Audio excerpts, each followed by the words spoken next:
सुबह जाते ही सीधे उठा मत दो ठाकुर जी को, तो क्या करो? बोले सबसे पहले तो हाथन में नेक इत्र लो, और इत्र लेकर के धीमे धीमे ठाकुर जी के समीप जाओ, और जो चद्दर ओढ़ के ठाकुर जी सोए ना, वही चद्दर के ऊपर से ही हल्के हाथन से ठाकुर जी के पहले चरण दबाओ।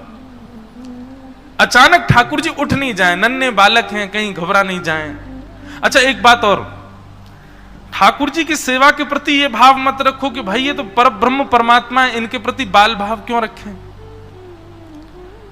ठाकुर जी जब आपके घर में विराज गए हैं, इसका मतलब वो बालवत ही विराजे हैं। आप उनकी मैया हो, आप उनके बाबा हो, आपको उसी भाव से ही सेवा करनी पड़ेगी। और अगर उस भाव से नहीं कर रहे हो तो आपके लिए वो पाषाण है, कोई ठाकुर जी नहीं है, वो फिर पाषाण रूपी रहेंगे। इसलिए उनके प्रति भाव, कोई संबंध तो आपको रखना पड़ेगा। वो सबसे सुंदर संबंध है बंधुओं, जिसमें अपराध नहीं बनता। वो संबंध क्या है? उनको बाल रूप मानो, स्वयं को यशोदा मैया मानो। अच्छा एक बात कहें, अपने रूप बदलते रहो सेवा के अनुसार।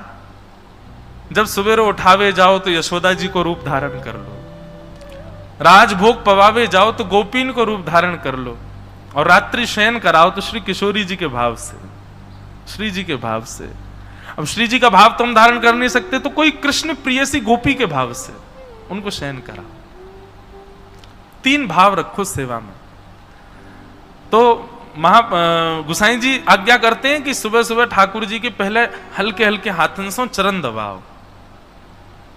मोहन जागिए बलि जई है, लाला जागिए बलि जई।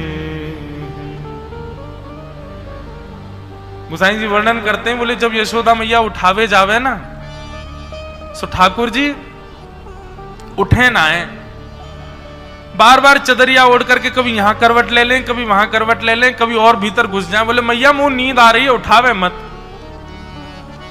यशोदा मैया के लाला सूर्य निकल आयो है, सब लोग अपने अपने घरन में नहाए धो के तैयार रह गए, तू अभी तक पड़ो भयो है, ऐसा बढ़िया ना लगे, जल्दी उठ जा। सो ठाकुर जी अंदर चदरिया में से ही कह रहे हैं, मैया अगर मैं उठ गयो तो तू मुंह को कहा देगी। यशोदा मैया कह रही है, बोले लाला अरे कोई बहुत बड़ा काम करे तब आदमी यो कहे कि मैं ये कर दूंगा तो तुम कहा करोगे, ये उठनो कोई तेरो बहुत बड़ा। बोले हाँ मैया मेरो जगनो भी तेरे काजे बहुत बड़ा काम है, मैं चाहूं तो पूरे दिन सो सकूं, पर मैं जगूंगो तो या के बदले मुंह को कहां मिलेगो।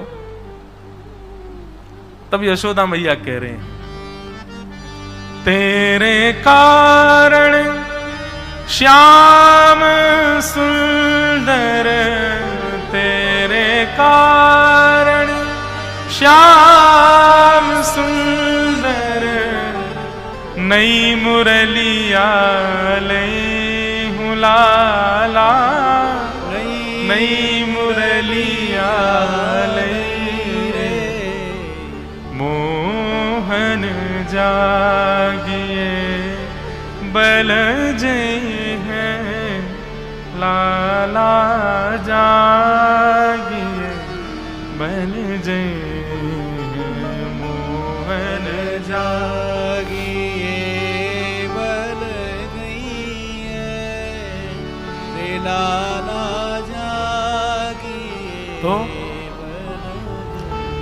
इतनी सूक्ष्मता से सेवा का विस्तार किया महाप्रभु जी ने।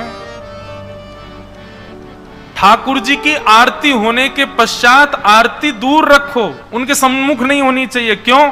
बोले भैया नेक्सो लाला है, हाथ पाम चलावे, कहीं आरती ते हाथ लगा दियो जल गो, तो कितनी सूक्ष्मता का भाव। लाल जी से दूर रखो। अरे कहां तक है, हम लोग तो बहुत संकोच करते हैं, पर ठाकुर जी की सेवा में इतना भाव भी। अगर कोई बेताल गा रहा है, बेसुर गा रहा है, कोई बहुत बस ऊंचे स्वर में गाता है, कोई राग आदि की भावना नहीं, कोई अनुराग नहीं उसकी वाणी में, तो गुसाई जी तो ये भी आज्ञा करते हैं, बोले लाला डर जाएगो वासियों को, भैया तू बाहर जाके गा ले, ठाकुर जी के आगे मत गावे, ठाकुर जी डर जाएंगे। एक बार ऐसा हुआ, कोई गा रहा था ठाकुर जी की सेवा में, लेकिन उसके ना तो स्वर थे, ना राग थे, ना ताल थी, और अनुराग भी नहीं था। भाव हो तो भी कई बार स्वर ना हो तो भी अच्छा लगता है सुनने में। अनुराग भी नहीं था। तो श्री कुम्भन दास जी ने जाकर के उसको निवेदन किया, बोले भैया तुम ऐसे मत गाओ, ठाकुर जी को बहुत श्रम हो जाता, तुम बाहर जाके गा लो, ठाकुर जी के आगे मत गाओ। वो व्यक्ति बोले कि आप नहीं जानते हो, ठाकुर जी राग नहीं देखते, ठाकुर जी स्वर नहीं देखते, ठाकुर जी कंठ नहीं देखते, ठाकुर जी तो हृदय देखते हैं। ये आप लोगों ने ही ये सब बना दिया है, राग में गाओ, सीख करके गाओ, सुन करके गाओ, रियाज करके गाओ। अरे ठाकुर जी ये सब नहीं देखते, ठाकुर जी तो सबसे रीझते हैं। तो कुम्भन दास जी की वाणी है, कुम्भन दास जी कहते हैं, बोले जिससे मानव नहीं रीझा उससे ठाकुर जी कैसे रीझ जाएंगे। जिसके स्वर से इंसान प्रसन्न नहीं हो रहा उसके स्वर से ठाकुर जी कैसे प्रसन्न होंगे। बोले स्वर प्रधान नहीं है, राग प्रधान नहीं है, अनुराग प्रधान है। तो बड़ी सूक्ष्मता से उन्होंने सेवा व्यवस्थित की ठाकुर जी की, कैसे उठाना है, कैसे सुलाना है, किस प्रकार भाव रखना है। इसीलिए उस मार्ग को पुष्टि मार्ग कहा गया। ऐसे श्रीमद् वल्लभाचार्य जी का आज प्रादुर्भाव दिवस है।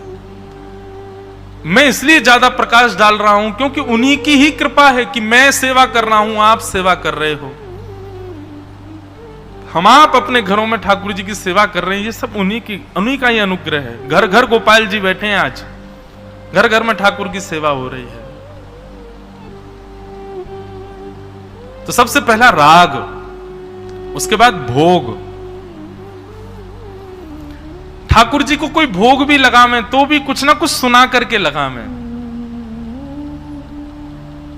और तीसरा कहा श्रृंगार। श्रृंगार, श्रृंगार में तो इतनी सूक्ष्मता बताते हैं श्री गोसाई जी महाराज कि अपने अनुसार नहीं, ठाकुर जी का चिंतन करो भाव का, और उस भाव में ठाकुर जी जिस लीला में दिख रहे हो या फिर किसी गुरु आश्रय में रह करके, किसी परंपरा के आश्रय में आकर के ठाकुर जी का वैसा भाव रखो। लेकिन हम एक बात कहते हैं कि भाई कलिकाल है, इतना ज्यादा व्यवस्थित होना बहुत असंभव है, लेकिन फिर भी भगवत सुख का भाव रखना चाहिए। श्रृंगार में भी, राग में भी और भोग में भी उनको सुख मिले। हमारे वृंदावन में कई मंदिरों में छोटी छोटी पूड़ियां बनती हैं, बहुत छोटी। क्यों वो इतनी छोटी बनाते हैं? क्यों? ठाकुर जी को कहीं पूड़ी तोड़वे में श्रम नहीं है, जहाँ सीधी पूड़ी उठाई, सब्जी से लगाए, खा गए। जितना बड़ा मोह उतनी बड़ी पूड़ी, छोटी छोटी। उनके सुख का विचार करके सेवा का भाव रखा जाए। हम लोग गृहस्थाश्रमी हैं, कलयुग में रह रहे हैं, इतनी ज्यादा व्यवस्थित तो नहीं कर सकते, पर फिर भी कुछ प्रयास करना चाहिए कि जिस प्रकार गुरु आज्ञा है उस आज्ञा में रहकर के ठाकुर जी की सेवा की जाए, उस आज्ञा में व्यवस्थित होकर भगवत सेवा का भाव रखा जाए। एक बार कोई व्यक्ति श्रीनाथ जी के दर्शन करने आया, शालिग्राम जी की सेवा करता था। वो शालिग्राम जी बटुआ में धर के लाया, वो बटुआ किसी पेड़ पर टांग करके श्रीनाथ जी के दर्शन करने चला गया।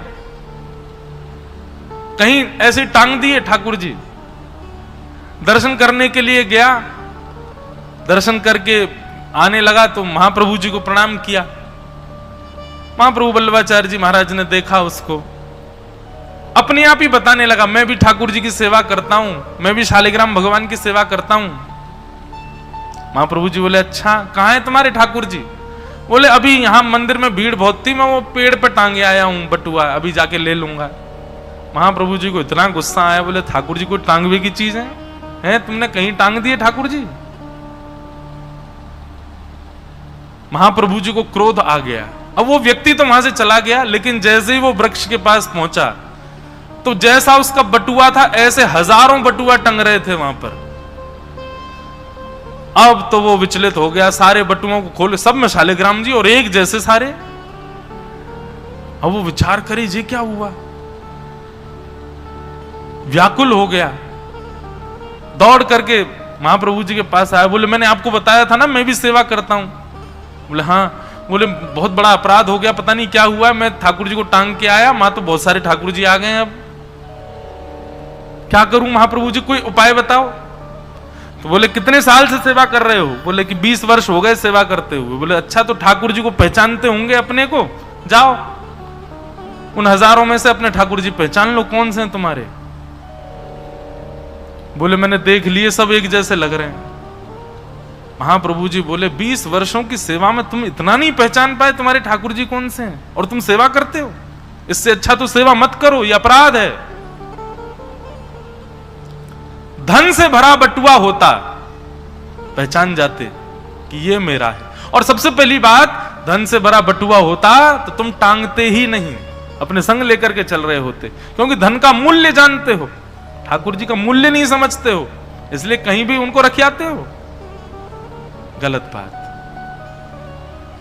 उसी दिन चरणाश्रित हो गया। सेवा की इतनी गंभीर और इतनी व्यवस्थित व्याख्या श्रीमद् वल्लभाचार्य जी महाराज ने की। वे स्पष्ट कहते हैं कि भाई यहां जब तप नियम पुण्य किसके लिए, भगवत दर्शन। अरे तो ठाकुर जी तुम्हारे नहीं है क्या? ये साक्षात ठाकुर जी हैं। इन्हीं की ही इतनी सेवा कर दो, इनको ही इतना प्रसन्न कर दो कि अपनी जड़वत्ता का त्याग करके यही चैतन्य हो जाएं। कहीं और ठाकुर जी नहीं मिलेंगे, यही तुम्हारे जड़ ठाकुर जी ही चैतन्य हो जाएंगे। अपनी सेवा को व्यवस्थित करो। ऐसे श्रीमद् वल्लभाचार्य जी महाराज, जिन्होंने ठाकुर जी के मधुर स्वरूप श्रीनाथ जी को प्रकट करके हम आप सबको आनंदित किया। आज उनका उत्सव है, श्री वल्लभाचार्य जी की जयंती है। उनको हम बारंबार प्रणाम करते हैं, बारंबार वंदन करते हैं।